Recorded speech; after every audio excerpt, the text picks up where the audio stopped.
WNST, Towson, Baltimore, and Baltimore Positive. We are positively into the Super Bowl season, and we're going to have something spectacular next week in lieu of Radio Row. 28 years doing Radio Row, hundreds of interviews with celebrities and Hall of Famers, and some of them dearly departed, others still very much with us and feisty. All of it presented at Baltimore Positive, all of it with facts, pictures, videos, and maybe even a little behind-the-scenes stories of how I got Tico Torres from Bon Jovi's band to my set back in 2003 in San Diego. I'll tell you what, I do this on behalf of the Maryland Lottery, this crazy Maryland Crab Cake Tour thing we do. We're going to be at Drug City on March the 3rd. This is my Drug City. Looks a little bit like Mr. Peanut. I don't really know. I'm going to have to ask George about that, but we're going to be at the fountain at Drug City with my middle school music teacher, Mr. Calvin Statham, and the Statham Singers. We're going to have a great day that day, tell a lot of old stories. It is all presented by the Maryland Lottery, but John Martin's about to join us, and I just want to say this to you. I had a handful of these. I think this is the last of the last ones of the holiday cash drops I have. I'm going to get some new ones from you guys for Drug City. But I gave them out at State Fair. Breakfast on Friday. Had Ron Cassie from Baltimore Magazine down. We're talking about their cover thing, and I had Jeff Brandis, and I gave these out during breakfast, and I'm literally on the air just like talking about stuff or whatever, and I hear a woman start yelling. And I'm like, what happened? I looked up. She's holding the ticket. She's pointing at me. And $20. $20 gets some, very nice. Get some screaming over in 21228. John Martin is here. He's the director of all things. You get to have all the fun and give all the money away. And it's fun for me when people win. It really is. You know, it is a lot of fun. $20 is a wonderful way to start a Friday when you weren't expecting it. You know, you used a term at the beginning of the show here, and I'm not familiar with. I think you called it Super Bowl. What is that? The big game. Big game. I'm from Cleveland. I'm sorry. I'm not familiar. Oh, that's right. Well, you could be from Cincinnati and not be familiar with the parade to have one either. So, or you could be from Buffalo and know what it's like to get there and hurt. So at least in the Browns case, I'm just going to say this. You've never been there. So you don't know, you haven't lost. You don't know that pain that these people in Cincinnati No. Right now. No. We defined pain. That's a whole There's a lot of pain. Topic. There's a lot of pain. Yeah, it's Cleveland. I've been in therapy 50 years. I know exactly what pain is. Well, yes. But you know what? You know what's not painful? Go ahead. Our 50th anniversary. That is fun.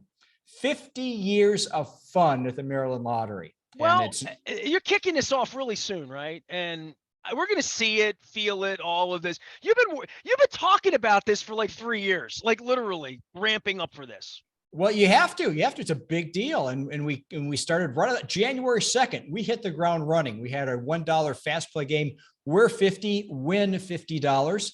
And then in January, just last week, we launched our family of games, our gold multiplier scratch off tickets. And I took the time, hopefully, to educate some of your listeners to what a multiplier family is. And that's the fun part of when you scratch off and get one of those funky little symbols on there and you go, wow, what's this? What does this mean? It's a 5X. What does that mean? That means whatever cash price you have multiplies by 5 and you win that amount. How many X's can it be? 2, 5, 10? What's the most multiple it can be?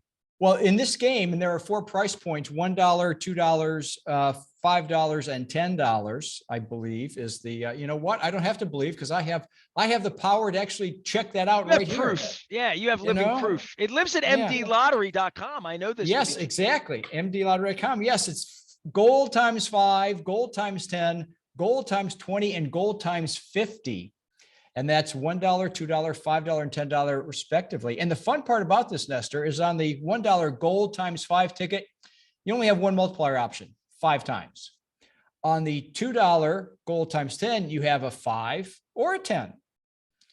On, you see where I'm headed here? On gold times 20, you can have a 5, a 10, or a 20. And on gold times 50, you can have 5, 10, 20, or 50. As behind the schmutz when you reveal it. So it's a $5 winner. It's times 50, and it's really $250. You got it. See how fun it is right there. You did it. I love playing games, and for all of this, before we even go back, I want to go to the lottery and the 50th and stuff. But you talked about all of this want and need with Cleveland and Super Bowl, and that feeling of winning and all that goes in. I'll just say this, as we sit here with Lamar problems and Cleveland problems, it's really hard to win the Super Bowl, right? Can we just say, I just want to point that out because I've been trying to talk sense into people in our listening audience here that we should win the Super Bowl every year. And it's been 10 years and the Baltimore Bullies have been 22 years now or whatever it's been. So I just want to say it's hard to win. It's Nestor, hard to win the lottery sometimes too. I deal with numbers. It's my job. It's what I do. Numbers and I can't say it, but I deal with it. Numbers and probabilities and statistics. There are 32 NFL teams every year, correct? Correct. How many can win the Super Bowl? Only one, and the rest of them feel awful no matter where they finish, to be honest with you. They have 31 non-winners, as we say here in the lottery. 31 non-winners. And no second chances. See what we're doing? This is good. This is good stuff here today. People are getting a treat here today. Well, this is what happens when I'm, Zig Ziglar. I'm a big Tony Robbins, Zig Ziglar guy. Yes. Zig Ziglar he was probably the first motivational speaker I'd ever seen. I saw him speak. It will be the CFG Bank Arena, then the Baltimore Civic Center. And he comes out with a tie on. And he has all those colloquialisms and all that country and all that Texas stuff. But the deal that I never forget, and I bring it up every day, is the day before your vacation, you get more done.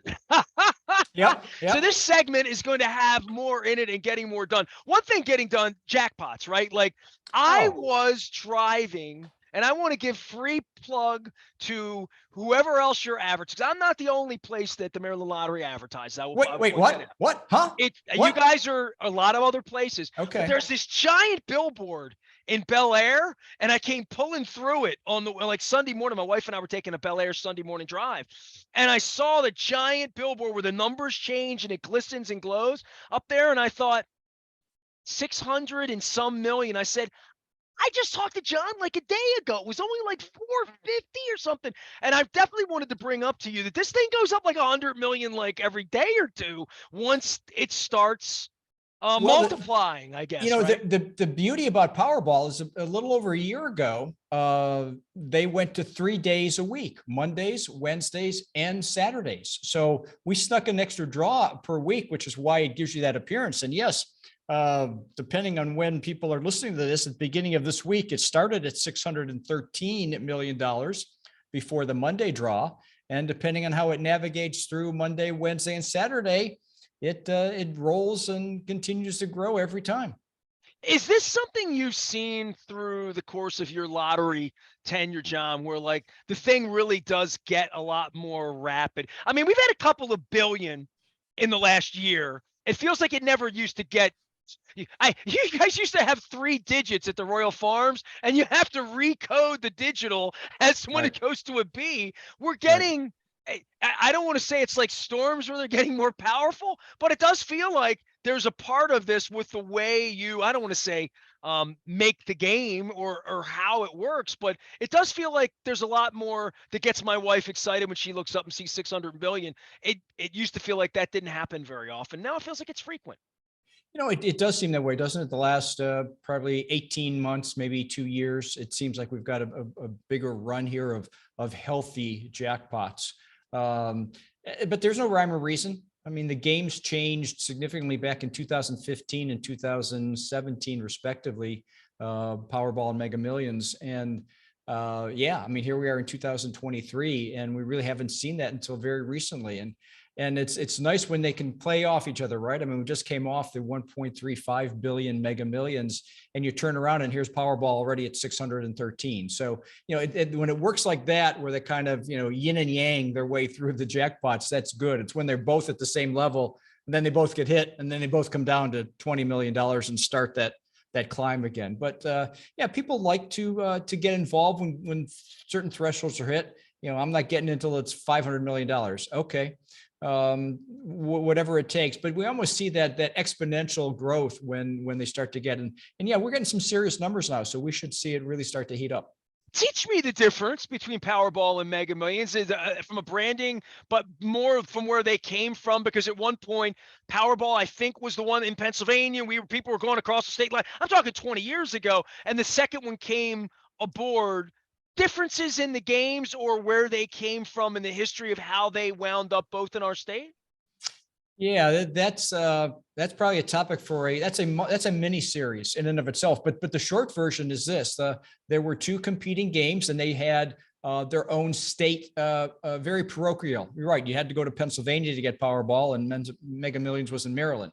And then back in 2010, we had an agreement, kind of a peace treaty, if you will, and a shaking of the hands, and we allowed each state to cross-sell both games, and so that began in 2010, what we now know today. And the games are very similar. Yeah, you can tweak maybe a percentage here or there on the odds of winning, but they're fundamentally the same style of game. But since 2010, they've both been available in just about every jurisdiction in the country that is a lottery member.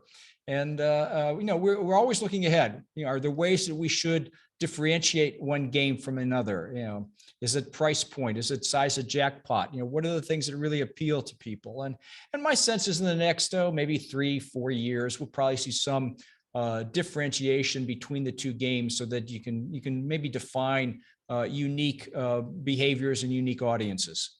John Martin is here. He tries to educate us on all things Maryland lottery and gaming, and of course, the sports wagering side. I said Super Bowl a minute ago, and we're going to have a whole lot of Super Bowl coverage next week and all of our Radio Row stuff, but certainly from sports wagering and for all that my 32 years of doing sports radio here in Baltimore, before the Ravens were here, we talked about, could it be legal? Might we get it legal? Might we be able to go to a casino one day and bet just on the game, or parlays or exotics or all? We're here, and this is only the second year. I mean, I dare I say it feels like old hat, because 15 months ago you were sweating this out just trying to get the thing online.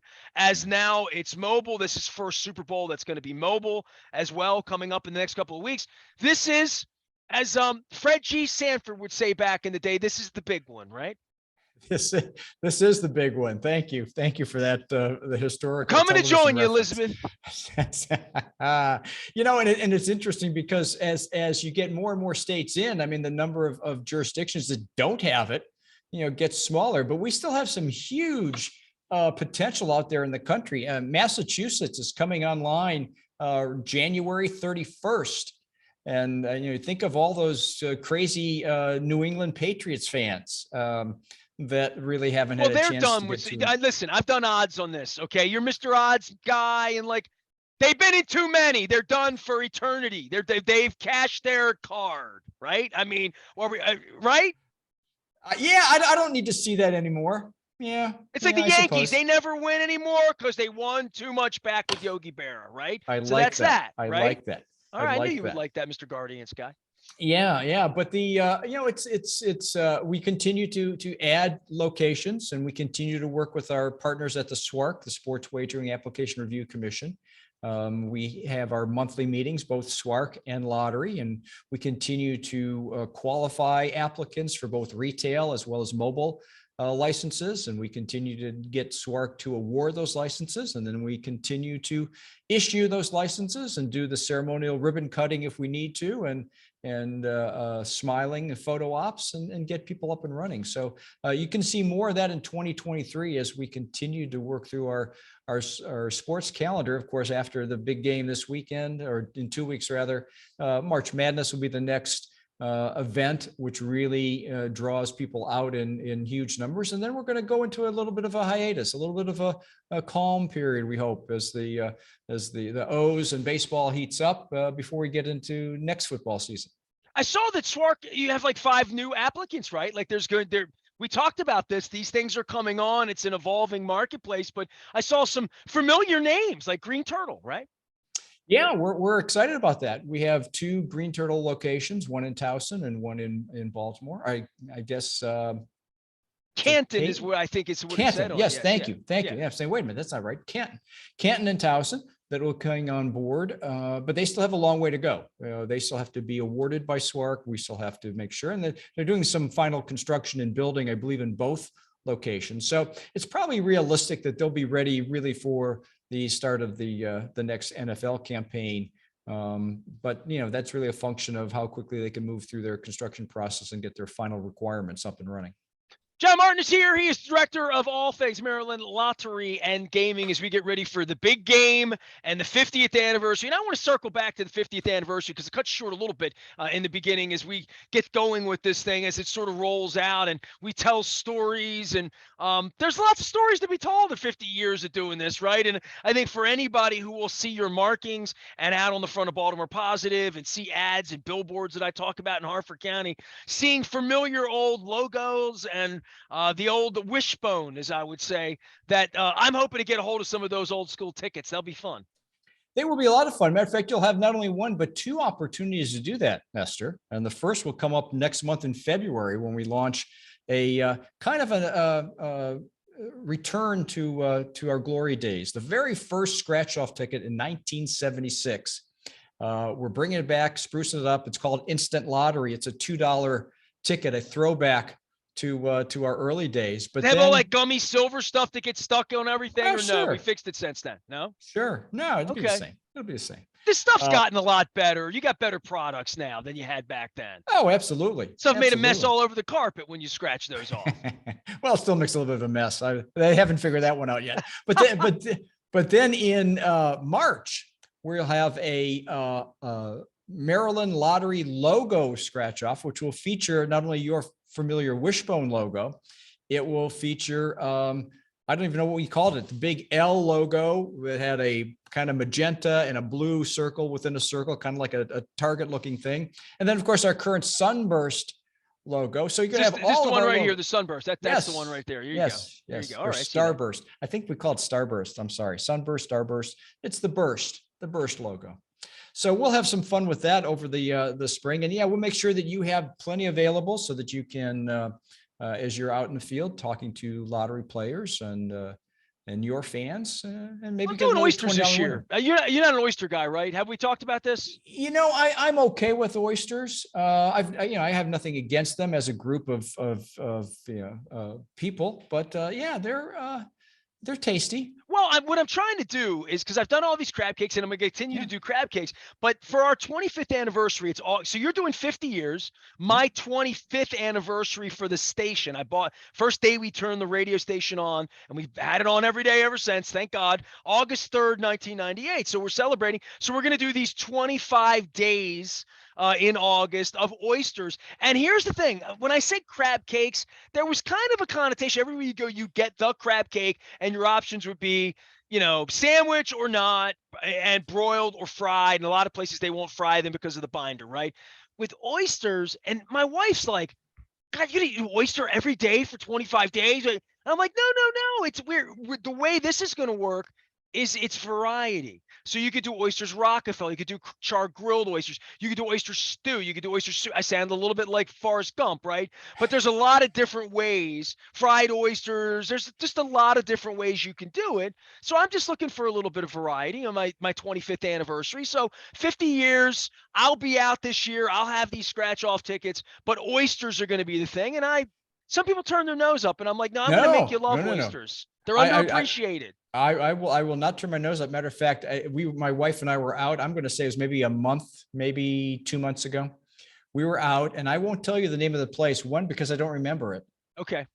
And two, I don't know, if I should be mentioning them. But any of that, oysters Rockefeller. My wife is one of those who turns up her nose. Really? The spinach? Or she doesn't like it? I don't know. I think it's just the oyster. I think she has a thing against oysters. Me, loved them. They were wonderful. God, they were wonderful. That's the way I do them. And I will be hard pressed in those 25 days to figure out how many. But here's where the research comes in. On behalf of the Maryland Lottery and Window Nation and our sponsors and going all over the state and the stuff we do, is I really want to find specific recipes. So many different ways to make an oyster, fry an oyster, Rockefeller. Some people do bacon, right, on top of the oyster when they do it that way, char grilled. Some people do garlic butter like that. So we're going to turn this into a cooking hour. John Martin is here. He has equipped me with some Maryland Lottery scratch-offs. On the 3rd of March, we're going to get the show back out on the road. We're going to be at Drug City in Dundalk. On the 8th of March, a couple days later, we're going to be at Fadley's. Still little bit of time to get down to the original Fadleys. Every time I go in there, I sort of walk out and I look around thinking this might be the last time, but we're going to be there March 8th, that's for sure, and a whole bunch of other things. Did I get everything in, John? Did I leave anything out here? Or am I too Zig Ziglar and 1 foot into vacation like Ferris Bueller? No, you're doing well. You're doing well. We'll try to hold the fort down until you get back, but I think we're in good shape. Hopefully these jackpots will continue to rise. People can go to mdlottery.com for more fun information about promotions, contests, what's coming down the line on our 50th anniversary year. And looking forward to our next conversation. I'm going to post the picture of the lady over at State Fair holding the ticket up. I won $20. She's like, you bought me breakfast. And I'm like, no, it's courtesy of the Maryland Lottery and Gaming and my friend John Martin. We're going to get back out on the road. We're going to be around all week. For those of you who love the Super Bowl, who love our Radio Row broadcast, who are familiar with 28 years of me slogging what was incredible, like 5 giant things back in 1996 that became a little like Maxwell Smart briefcase here in recent years. We're going to go through the history of all things and Hall of Famers. I added it up. 118 Hall of Fame football players have joined me from Radio Row. I have them all ready to go next week. It's Super Bowl 57 coverage, Kansas City versus Philadelphia. We don't like to talk about that around here. Oh, the Andy Reid Bowl. I am Nestor. We are WNST, AM 1570, Towson, Baltimore. And we never stop talking. Baltimore positive. Stay with us.